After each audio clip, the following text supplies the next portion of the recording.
우리 달콤 쌉싸름한 연애 이야기를 계속 이어가 보도록 하는데 지금부터 이야기할 거는 이제 뜨거운 감자라고 할 수 있는 스킨십 어디까지 해야 되나요가 정말 교회 청년의 고민인가요? 좀 스킨십에 대한 고민을 좀 얘기해 주세요. 뭐 저야 뭐 청년인지 너무 오래됐으니까 하긴 하지만 제가 이제 놀랬던 게 정말 그 왜 어느 학교에나 있는 에타 특히 보면 이렇게 카테고리가 다 있고 거기 이제 기독교 게시판도 이제 싸우다가 갈라지는 경우가 많지만 이제 복음주의 기독교 게시판 그다음에 이제 진보적 기독교 게시판 막 이렇게 있습니다. 그럼 이제 복음주의적 게시판에서는 주로 죄책감과 관련된 성담론이 많이 올라옵니다. 그러니까 일단 뭐 이제 저질렀어. 예를 들어 저질렀는데 그다음에 이제 죄책감에 시달렸다. 그다음 키스만 했는데도 죄책감이 든다. 어디서부터 어디까지가 혼전 순결이냐 뭐 이런 얘기들이 많아요. 근데 제가 이제 2018년인가 2019년인가 하여튼 뭐 그때 이제 청소년 성교육에 대한 어떤 논문을 이제 쓰면서 복음주의 쪽에서 가르치는 성교육 가이드라인을 이제 한번 쫙 조사를 한 적이 있었는데 이건 청소년 대상이 아니라 청년 그러니까 청년부 대상이죠. 요즘도 이제 기독교 학교 대학교에서는 이제 혼전 순결 서약식 같은 것도 많이 하는데 물론 이것도 또 다른 얘기가 되겠죠. 도대체 순결의 개념은 어디서부터 어디까지냐가 있는데 어쨌든 거기 가이드라인을 보면서 제가 굉장히 놀란 게 일단 뭐 나 제일 처음에 수위 낮은 것부터 시작하면은 너의 발을 바닥에서 떨어지게 하지 마라. 너의 발을? 발을. 그게 무슨 말이에요? 둘이서 뭐 소파 같은데 같이 앉아 있다가 뭐 이렇게 되는 경우를 일단 발이 바닥에 붙어 있어야 된다고 표현이 돼 있어요. 신발 벗고 들어가지 말아라. 뭐 그런 것도 있죠. 네. 근데 그런 것도 있죠. 지금 국적이 왔다 갔다 하는데 이거 잠깐만 상상이 되니까 미치겠다. 뭐랑 그런 것도 있고요. 그 다음에 또 뭐 예를 들어서 백허그는 안 돼. 백허그. 백허그 안 돼. 그냥 이렇게 앞에서 이렇게 가볍게 앉는 진짜 인사식에 이런 거는 되지만은 이렇게 뒤에서 이렇게 백허그 왜 안 된다는 건지는 나와 있지 않아요. 그 다음에 키스할 때 입을 벌리면 안 돼요. 그거 뽀뽀만 키스인가요? 갑자기 뽀뽀만 입을 다물게 되네요. 입을 아니 박치기만 하라고 그렇게 박치기. 정확하게 그렇게 돼 있어요. 너의 입을 벌리지 마라라고 되어 있어요. 미국 책이었어요. 미국 책이에요. 십계명처럼 미국 책. 미국 책이었어요. 미국 책을 또 번역해 놓은 거야. 그 다음에 진짜 백미가 손잡을 때 손잡아 볼까요? 손잡을 때 우리 이렇게도 잡을 수 있잖아요. 어떻게? 이렇게 같이 걸을 때 이렇게. 이상하게 했어. 이렇게 오래돼가지고 못해. 그게 아니야. 어디야? 너무 오래돼갖고 못해. 이렇게 아. 잡고 가면 안 돼요. 깍지. 손깍지를 끼면 성욕이 생긴대요. 별로 안 생겼는데 좀 전에. 왜 이러세요 정말. 그다음에 이것도 봤어요. 맨발로 만나면 안 돼요. 여성의 맨발을 보면 남성의 성욕이 생기기 때문에 반드시 스타킹이나 양말을 신어요. 몰랐는데 맨발. 근데 이거는 무슬림들하고 비슷한 거 아니야? 자기 몸이나 무슬림 말고 우리나라 기도원에서도 여자들 맨발 못 신기 못하게 하는 경우 있어요. 맨발로 못 들어가게 하는 경우 있어요. 네, 그게 뭐 때문에? 바퀴 너무 진지해지고 있어. 이게 뭐야?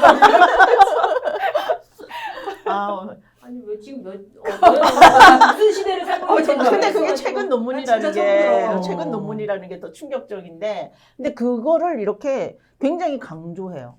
왜냐하면은 그쪽에서는 어떻게 생각하냐면 인간의 성욕이라는 건 언제 어디서 일어날지 모르는 잠재되어 있는 불길이에요. 그러니까 어디서 팍 하고 일어날지 모르니까 모든 걸 다 차단하는 거야. 모든 걸. 눈은 어떻게 할 수 없으니까. 이것만 하고 다 가리게 히잡 쓰고 되는 다녀야 그러니까 되겠네요. 이것만 하고 다 가리키는 부르카 같은 거예요. 부르카 같은 안 거. 그러면 머리카락 하나라도 보이면 성욕이 생기니까. 부르카가 그런 거잖아요. 하여튼 이상하네요. 하여튼 뭐 어쨌든 그렇게 해서 근데 그거를 가지고 왔습니다. 한국이.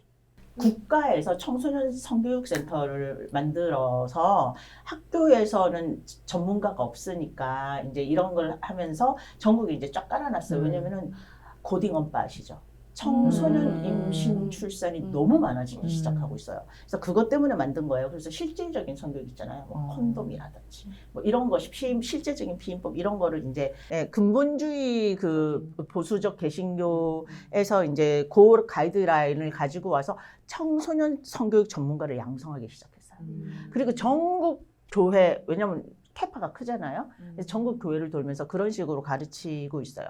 굉장히 교회에서. 구체적이다. 네. 네, 말아야 굉장히 되는 하지 말라야 될 거. 가이드를. 근데 그거를 보고 잘한 거예요. 그렇게 구체적으로 하지 말라는데 하게 되면 어떻게 되죠? 그러니까요. 근데 펀드멘탈로 갈수록 되게 구체적이더라고요. 아. 교리도 그렇고 이런 지침도 그럼 그렇고. 우리도 구체적으로 말해줄까? 말해주실 수 아니 있으시겠어요? 저희가 정말 여기에서 이 화에서 너무 궁금한 게 여러분 제가 우리가 구체적으로 4명이 한 명씩 어디서부터 어디까지 하면 여러분 지킬 거예요? 그러니까 지킬 궁금한 거예요. 거예요. 지킬 수 거기까지만 할 거예요? 아니 근데 문제는 뭐냐면 그렇게 하지 않더라도 실제로는 사실은 그냥 저절로 자연스럽게 사실은 관계를 갖게 되는 경우가 많이 있거든요. 근데 이제 문제는 뭐냐면 그 이후에 죄책감을 갖는 거. 그게 문제예요. 그러니까 교회의 가르침은 뭐 혼전 순결이라든지 아니면 정말 이렇게 여러 가지 가이드라인을 주기 때문에 그렇게 하지 못했을 때 내가 죄를 지은 건가? 나 어떻게 해야 되지? 회개해야 되나? 앞으로는 그 사람하고는 어떻게 관계를 이어가지? 이런 문제들에 대해서 고민이 될 것 같아요. 또 그 이후에 일어나는 우리가 아무리 페미니즘을 말해도 어쩔 수 없는 여성의 몸에 변화가 생길 수 있는 것에 대해서 여러분들이 거기까지 책임질 수 있느냐. 보통 이런 일들은 우발적으로 일어나기 때문에 이거 근본주의교에서도 많이 일어나는 일인데 다 물밑에서 해결하고 있는 그쵸. 일이잖아요. 하면 안 되는 일이기 때문에 못하게 하기 때문에 우발적으로 해서 그 사후에 일이 생기는 거거든요. 예방도 중요하지만 말도 못하게 하고 또 그 이후에 여성은 그 일을 혼자서 또 감내해야 되는 일이 많고 그러니까 사실은 굉장히 문제가 많으니까 여기에 대한 질문을 그렇게 많이 하는 거죠. 젊은 여성들이. 사실은 저는 이제 어떤 그 논문 준비를 하면서 어떤 유튜브를까지 봤냐면은 혼전 순결 얘기를 이제 하잖아요. 되게 많이 가르치는데 사실 성경적으로는 혼후 순결이 중요한 거 아닌가요? 간음하지 말라는 혼후 결혼 후의 얘기인데 그런데 혼전 순결 얘기를 하면서 어떤 교수님한테 어떤 사람이 물어봤어요. 근데 나는 지금 40도 넘었고 좀 있으면 50이 될 때까지 만약에 결혼을 못하면 난 순결을 지켜야 되는 거냐? 그랬더니 대답이 yes. 그렇대. 죽을 때까지 결혼 안 하면 yes. 너무 단호하게 말씀을 하시는데 저는 이런 생각이 좀 들긴 했어요. 근데 저는 이제 중학생 아들 둘이 이제 있지만 하나는 이제 3학년이긴 하지만 이제 그 아이들한테 그런 가이드라인을 주고 싶지도 않고 준다고 말씀하신 대로 지킬 수도 없는 가이드라인을 줘서 죄책감에 시달리게 하는 것도 옳다는 생각은 별로 안 들고 그래서 여자친구가 생기면 나중에 꼭 피임을 잘해라 이런 얘기를 했다가 욕을 먹었습니다. 왜요? 엄마 그게 중학생한테 할 소리야. 엄마 너무 빠르다. 아니 근데 사실은 그게 빠르지 않아요. 그 설문조사에 의하면 초등학교 6학년에 첫 경험을 하는 아이들의 수가 굉장히 많습니다.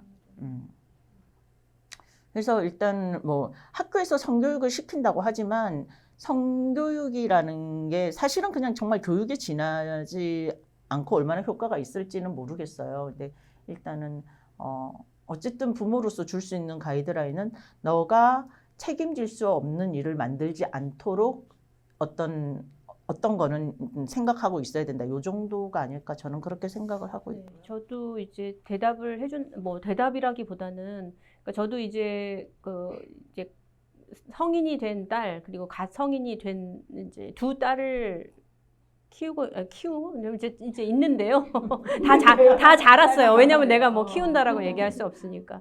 그런데 그 자기 몸에서 일어나는 여러 가지 일들 그리고 자기의 감정 그리고 그 다른 사람과의 관계에서 일어날 수 있는 저는 그런 일들은 얼마든지 자연스럽게 뭐 할 수 있다라고 봐요. 근데 이제 그것 때문에 그 일이 일어난 뭐 여기까지만 해 아니면 뭐 밤에 너무 늦게 들어오지 마. 그럼 뭐 밤에만 하나요? 낮에도 할 수 있어요. 그래서 그래서 뭐 그런 것은 너무 죄책감 갖지 말고 자연스럽게 일어날 수 있는 일에 대해서는 그런데 이제 중요한 게 뭐냐면 자발적이어야 된다. 그러니까 누구에 의해서가 아니고 너의 의사가 분명한지 그리고 그 행동에 대해서 책임질 수 있는지 뭐 책임질 일이 있다면 그리고 그것에 대해서 정말 뭐 막 상처받거나 아니면 막 어려운 그런 감정이라면 나한테 언제든지 이야기를 해라. 할 수 있다. 난 들을 준비가 되어 있다라고 얘기를 해줬고요. 그리고 저도 그런 기독 청년들한테 실제로 난 그런 갈등이라고 생각해. 나는 이제 우리 그 설문조사에 보면은 어디까지 스킨십을 해야 하나요? 또 뭐 혼전순결 지켜야 하나요? 그렇게 물어보는 거는 정말 몰라서 그런 건 아닌 것 같고 이제 말하자면 그런 죄책감에서 좀 벗어나고 싶은 그런 게 아닐까 싶어요. 이렇게 얘기를 하면은 그 근본주의적인 쪽에서는 막 하란 말이냐 이렇게 딱 나와요. 근데 제가 들은 대답 중에 제일 좋은 거는 그렇게 묻는 사람은 막 하고 싶은 사람이라는 거예요.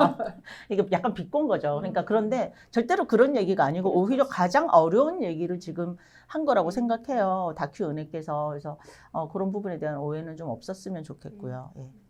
네, 이렇게 우리가 스킨십에 대해서 뜨겁게 아주 논쟁적인 이야기에 대해서 여러 가지 에피소드를 소개하면서 나누어 봤는데요.